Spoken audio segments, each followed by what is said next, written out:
who needs God? I mean, really, who needs God? Now, I'm the Christian atheist, so I'm going to take everything down to the very basic level and challenge it and question it. I think it's a good question. Who needs God? I mean, I'm well fed, I'm healthy, I got a roof over my head, everything's great, I got friends, I got a good life. Who needs God?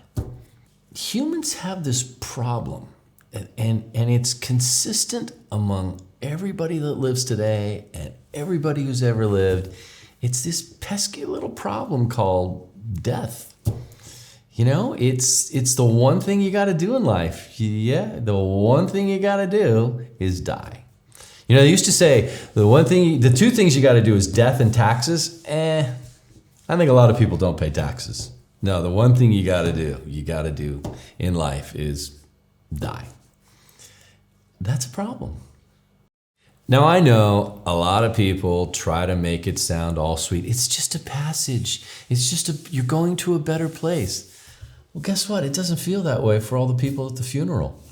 You know, it's bad enough that we have to go through it ourselves. It's this painful ordeal when somebody you care about has passed to a better place and you're still here and you'll never see them again.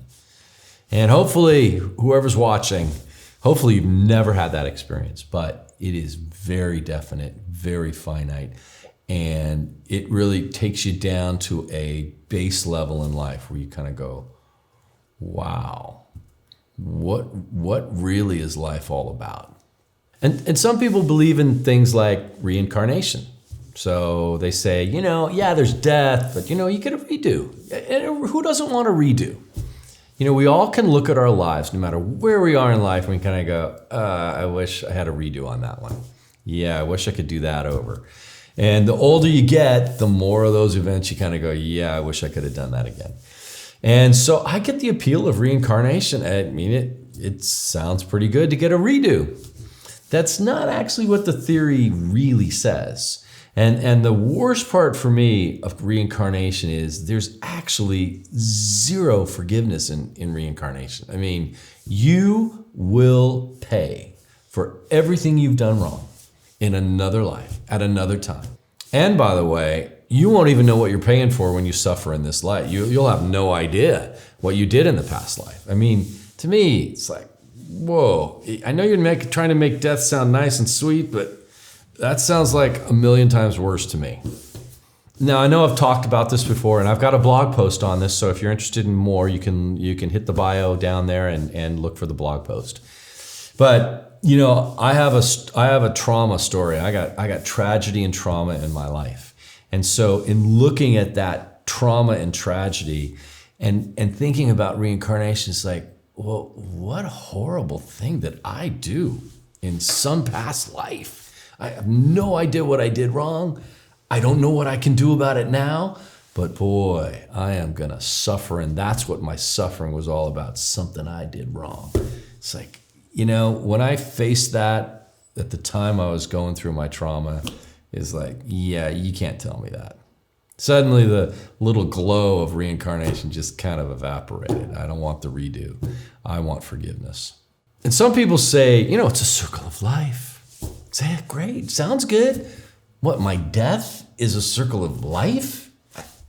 I don't get. Somebody please explain that to me. You know, comment below. If you can explain that to me, how my death is a circle of life, have at it. I don't get that at all.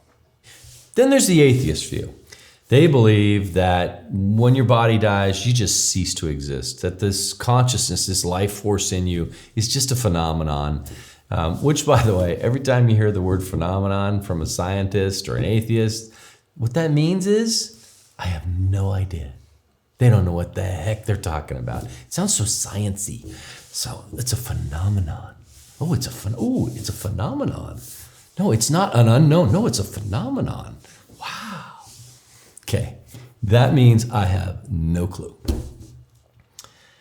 So it's a phenomenon. Your life force is a phenomenon inside of you, and they believe that it just goes away when your body dies. I don't know how that's better. but that's what they believe. So I wonder, when I'm talking to people who believe that, I'm wondering why they think that's better. Why they think it's really a good thing for life to just end and evaporate. And everything that had meaning to you, your friends, your relationships, the vibrancy of life, it's just better to just have it go away. When I was an atheist, I don't think I felt it was better. I just thought it was more real. But truthfully, there's zero evidence that you actually cease to exist when your body dies. There's no evidence. And it's not possible to have evidence. Even in these near-death experiences, where people die on the operating table and then they come back. I mean, many of them just have no experience whatsoever. But that doesn't necessarily mean that they died. In fact, they didn't die. Their consciousness came back into the body. And then there's many, many people that have an experience where they see a light, they see Jesus, or they see their relatives. There's many, actually 1 in 6 in our society that have that experience. That's a lot. So the atheist explanation of death it's never made any sense to me, and it's certainly never sounded better to try and make me feel better about death. It's not illogical. It may be true that the phenomenon of your life force just ceases to exist. It might be true. But it's not illogical, but it's inadequate. It really is no answer at all. There is no evidence of that, zero. And there's some evidence that that's not true. So if you're an atheist, just be honest. You don't have an answer. I didn't have an answer when I was an atheist either. You have no idea what happens at death. You can't possibly have an idea. And any idea you have, you take by faith. So let me get back to the original question. Why do we need God? Well, the biggest reason is death is a reality. It is a reality no matter what age you are, no matter what your health conditions are. It is a reality for which you and I have no answer for on our own. None. That's why we need God. And if you're living your life and you're just never thinking about this, wow, it is the most sure thing in your life to just be an agnostic. I just won't think about it. I won't think about it. I don't think that's wisdom at all. And face it, death is sanitized out of our society. So there's not a lot of reason to think about it. Not that many people die in our world, at least in the Western world. Healthcare is so good.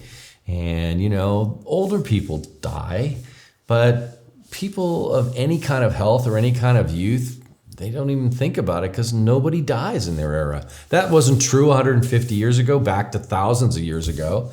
Infant mortality was 50% in babies for most of human civilization. So this was a topic that people were aware of in their societies prior to the very modern era. But it's a reality that is being sanitized, but it's not being eliminated. And I think we should look at it. I think we should talk about it. I mean, death happens in movies. We all see the good guys kill the bad guys, and we all kind of like, oof, that's good. They got rid of that guy. But you know what? Nobody thinks of the bad guy's mom that held him in her arms, when he was a baby. And nobody thinks of the wife and the kids that lost their dad or their husband. Nobody thinks of the people at the funeral when the bad guy gets shot up in a movie. And it happens a lot. So even that's sanitized. Even though you see people die in movies, that's completely sanitized as to what it really is and what it really feels like for the people around, even the bad guys. I know people tell me when I talk about this, oh, you're depressing me. It's like, I don't want to depress anybody, but I do want to live in reality. And it's a funny thing because most atheists believe they live in a higher reality than people like Christians, people of faith. But they don't want to talk about this. It's a reality. I think we should talk about it. And honestly, for a Christian, it's not the worry that it is for somebody who doesn't have a definite faith in God. So It is a fixed problem for somebody of faith. But we'll talk about that in a moment. Let's look at this a little bit further. So even though none of us really want to look at this, none of us want to talk about it, and myself included, it's not great to talk about because it's not pleasant. But even though we don't want to talk about it, the truth is we hate it. And we hate it when it happens to somebody we love. It scares us when we think that it might happen to us. So this is something in life, it doesn't make any sense to not look at squarely and come to a solution and land somewhere. So who's going to fix this? I mean, who's going to fix the worst human problem? Is there a pill? Can we just take a pill and, like we do for so many things, let's just take a pill and it makes death go away. Or let's get an operation and death goes away. Now, on a temporary basis, that happens, right? We have a disease and they do an operation or they give you a pill and death is pushed out. It never goes away, but it's pushed out. So again, that feels like then it's not a problem anymore. And yet it is. Where's the pill to take it all away? Isn't that what we all want? Take the worst human experience, take it away from us. But how do we do that? This is one of the reasons I have moved from atheism and the faith of atheism, because it's a faith. If there's any question in your mind about that, just keep watching. We'll be talking about it. So this is one of the reasons that I have moved from the faith in atheism into the faith of Jesus Christ. And I don't mean the faith of Buddha or the faith of faith or all these other religions. No. It is Jesus Christ is the only one in human history that has faced this problem squarely, straight on, and said, I have the answer. And that's compelling to me. Even if I wasn't a Christian, that's something I would want to look at. There's actually one guy in history that says, I got the fix. In fact, he says, I am the fix. And then historically, it's reported that he did fix it in himself, that people saw him dead and then they saw him alive. And there's a lot of fake news about the Bible and that eyewitness testimony. We will handle that in other videos, and I handle that in some of my blogs. But for now, just realize it's a compelling thing to at least look at. There is one guy in history that said, no, it's not a problem for me. And then he showed that it wasn't. That's something to look at. So why do you need God? Look, a whole lot of people live their whole life without God, and they're happy and healthy. But I guarantee you, every single person comes to that point where it doesn't work anymore and they can't keep it going. They need something. And they don't have the power or the strength within themselves. They need something and they want something. Nobody wants to go through that.